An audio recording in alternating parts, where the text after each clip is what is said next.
Pertemuan kali ini kita akan membahas terkait dengan program graph dan juga queue, yang dimana materi outline yang akan kita bahas ini kelanjutannya dari abstract data types yang kemarin, hanya saja kita coba menerapkan queue di dalam graph.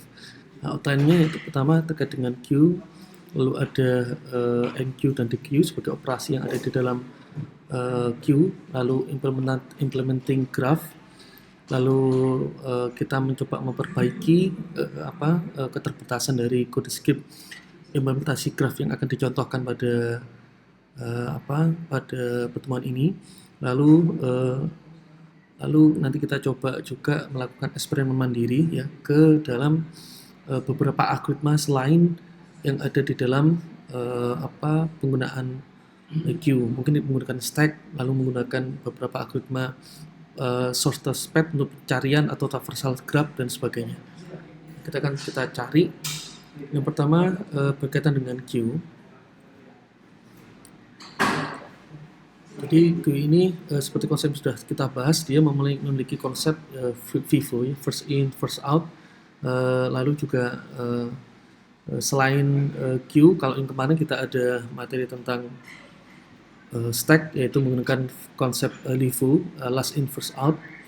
Nah, ini yang membedakan kalau di dalam queue kita menggunakan operasinya adalah enqueue dan dequeue. Kalau di stack kita menggunakan menggunakan konsep metode operasinya yaitu push dan pull. Ya. Push dan juga pop ya untuk penarikan dari tumpukan tadi itu. Nah, enqueue adalah proses untuk kita menambahkan item atau elemen di dalam antrian, sedangkan dequeue kita mencoba untuk proses pengambilan item dari antrian. Biasanya kalau kita enqueue memang posisi data elemen antrian yang pertama itu ada di bagian ujung, ya, mungkin di ujung kiri atau kanan ya, atau sebaliknya juga yang dequeue kita akan mengambil antrian yang dia elemennya ada di pada posisi yang pertama. Lalu kalau melihat operasi yang lain, kita bisa juga melihat posisi yang paling depan itu siapa, dan juga mengecek apakah suatu antrian itu terisi elemennya atau tidak, dan juga kita melihat berapa ukurannya atau berapa banyak elemen yang berada di dalam antrian kalau di dalam konsep queue. Ya. Lalu implementing graph, kita coba membuat satu struktur data dalam bentuk graph. Misalnya di sini ada pertemanan, misalnya ada graph, kita sebut saja U itu adalah kita ya, misalnya. Lalu ada antrian yang lain, pertemanannya dia U ini berkawan dengan Bob, Alice dan juga Clear. Ya, ini tiga kawan secara langsung, memang dia langsung berhubungan. Lalu kita coba sambungkan lagi kawan yang lain, misalnya di mana Bob ini juga memiliki kawan itu Anuj, lalu dia juga memiliki kawan Peggy. Sedangkan U itu memiliki kawan Alice dan juga Alice berkawan dengan Peggy. Lalu U juga berkawan ke Claire, lalu berkawan juga ke Tom dan juga Johnny. Nah, nanti perihalnya adalah bagaimana kita mengimplementasikan, ya mungkin konsepnya ada di graph traversal. Jadi kita coba mencari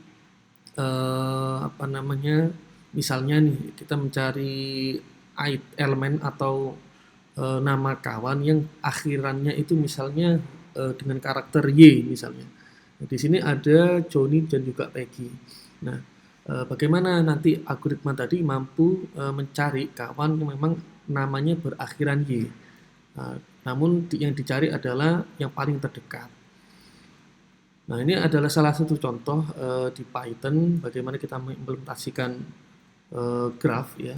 Yang pertama kita deklarasikan dulu semua kawan-kawan ya, agar nanti bisa struktur datanya itu bisa kita input dan memang itu menjadi pengetahuan awal algoritma untuk bisa mencari kawan yang terdekat tadi. Lalu kita panggil pustaka ya, mungkin kita buat from collection import dequeue untuk melakukan dequeue. Lalu kita buat function person is seller ya, di mana return name-nya itu kita -1 karena kita ingin mendapatkan karakter terakhir dari suatu nama. Lalu kita buat function search ya, di mana search ini kita buat dulu objeknya yaitu DQ. Lalu kita tambahkan, di situ ada plus sama dengan graph, kita tambahkan dari setiap pencarian itu nama-nama apa saja yang sudah dicari itu kita tambahkan ke dalam graph nantinya. Lalu kita print out ya, dan kita lakukan looping while untuk proses pencariannya tadi. Lalu di situ ada person sama dengan search queue dot pop left ya, kita akan mengambil item pertama dari antrian ya, dari antrian yang akan dicari nanti. Lalu kita ada conditional if dan else. Jadi kalau kita memeriksa apakah person tadi itu memang seorang penjual mangga yang namanya berakhiran Y tadi, maka kita bisa print out. Kalau tidak, maka nama-nama yang tadi sudah dicari akan diletakkan di di antrian, di hasil pencarian, bahwa nama-nama tersebut memang sudah dicari dari dari graph ya, dari daftar graph yang sudah kita buat sebelumnya. Nah, biasanya kalau kita melihat struktur dari perkawanan tadi, dari first degree-nya, dari tingkatan kawan yang pertama itu ada you, Bob, Claire, dan juga Alice. Di second degree-nya yang paling luar itu ada Anuj, Tom, Becky, dan juga Johnny. Nah, faktor pencarian ini juga akan memengaruhi kecepatan dalam proses graph traversal tadi bisa ditemukan. Makanya kalau nanti Anuj, Tom, Becky, dan Johnny ini ternyata memiliki rekan lagi di luar ini, maka akan menjadi third degree. Ya, jadi ada lingkaran lagi, sambungan perkawanan yang juga akan mengakibatkan proses pencarian tadi semakin lama. Nah, ini sebagai contoh, misalnya mencari nama berakhiran Y dimulai dari simpul U, jadi dia akan mencari Alice ya, lalu dia akan daftaran antriannya berikutnya. Di sini yang paling dekat adalah Bob dan Claire. Nah, yang pertama Alice. Alice ini punya kawan Peggy dan juga hanya Peggy saja ya, hanya Peggy saja. Kalau Bob ini memiliki kawan juga ngalurnya dia berkawan juga sama dengan Peggy. Nah, ini kalau kita lihat antriannya setelah Bob Claire itu, kalau setelah mencari Alice dia akan mencari Peggy. Ya. Lalu kalau setelah Bob dicari ditemukan ternyata tidak cocok dengan nama akhiran Y, kita cari lagi Claire. Nah, Claire ini tetap sama saja, dia juga tidak berakhiran Y, dia akan mencari lagi kawannya yang lain. Ya, ada Anuj, ada Tom, dan juga Johnny. Dan ini kan bergeser terus-menerus sampai ke kiri. Dan akhirnya setelah Tom dicari, ya, lalu berakhiran dengan nama rekan yang namanya Johnny dengan akhiran Y, maka berikutnya dari list yang paling kanan itu di stop ya, sampai antrian yang paling kiri yang namanya Peggy ini sudah ditemukan. Karena Peggy di sini berakhiran Y, sehingga di sini disebut Peggy is a mango seller. Ya. Jadi proses antriannya yang dicari kita periksa satu persatu, dari yang dicari siapa, lalu dia kawannya siapa.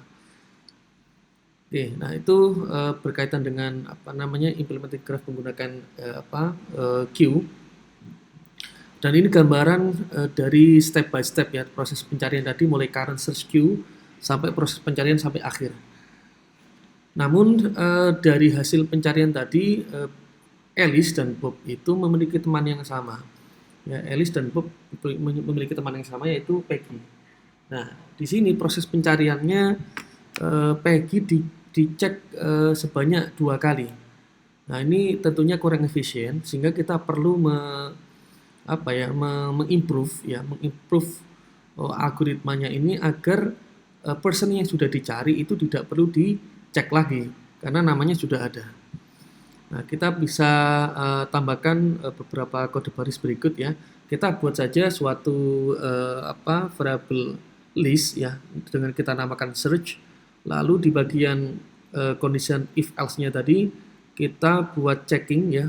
Jika person itu tidak ada di dalam list search, maka nanti akan dilakukan pemeriksaan di dalam conditional if else-nya lagi. Lalu kalau memang nantinya ditemukan bahwa siapa saja yang kawan yang sudah diperiksa itu tidak ada di dalam merge search, maka condition if ya untuk memeriksa apakah person is seller, kalau dia benar maka diberikan return true, kalau tidak ya dia akan dilempar ke conditional else ya, di mana dia akan di print out bahwa person ini sudah diperiksa sebelumnya. Oke, dan nantinya kita bisa checking lagi ya, Alice. Pemeriksaan yang pertama dia akan mencari kawannya lagi ya, dari U itu punya rekan Bob, punya rekan Clear. Alice sendiri dia berkawan dengan Peggy yang paling ujung ya. Lalu Bob sudah diperiksa, Clear sudah diperiksa, ya Peggy juga sudah diperiksa. Ketika Peggy sudah diperiksa dan memang dia berakhiran Y, maka bagian rekannya Bob yang memiliki teman Peggy itu tidak perlu diperiksa lagi. Ini adalah improvisasi dari algoritma pencarian tadi. Nah, selain menggunakan Q, nanti kita coba harusnya menggunakan stack ya. Jadi bagaimana proses pencarian kalau tadi pakai konsep VIVO, yang ini menggunakan LIVO. Tentunya cara pencariannya beda. Kalau LIVO, maka dia akan mencari secara tumpukan, bukan dari berdasarkan antrian. Nah, kalau di sini node U itu akan mencari rekan yang namanya Clear. Clear akan mencari rekan namanya Johnny, karena Johnny di sini memang berakhiran Y di situ. Maka hasil pencariannya pun beda, bukan Peggy yang dijadikan sebagai person yang berakhiran namanya Y, tapi Johnny yang sebagai berakhiran namanya Y. Atau kita menggunakan algoritma yang lain, breadth first search misalnya. Nah, ini juga metode pencariannya beda. Dia kalau kita lihat seperti struktur pohon, ya dia akan mencari mulai dari batang yang paling kiri ke kanan lagi, ke kanan, lalu dia akan muter lagi ke bawah kiri, cari ke kawan ke kanan, yang ke kanan, terus sampai di node yang paling akhir. Nah, ini BFS. Selain BFS juga ada algoritma DFS atau Deep First Search. Kalau dia metodenya mencari secara dari secara vertikal ya, bukan horizontal. Dia akan mencari dari node akar yang paling atas sampai ke bawah, dia lalu balik lagi ke atas, balik ke bawah lagi, dan seterusnya. Nah, kalau Deep First Search ini lebih ke horizontal ya, dari kanan kiri ke kanan, kiri ke kanan, dan seterusnya. Nah, itu untuk materi berkaitan dengan implementing graph menggunakan Q. Semoga bermanfaat. Assalamualaikum warahmatullahi wabarakatuh.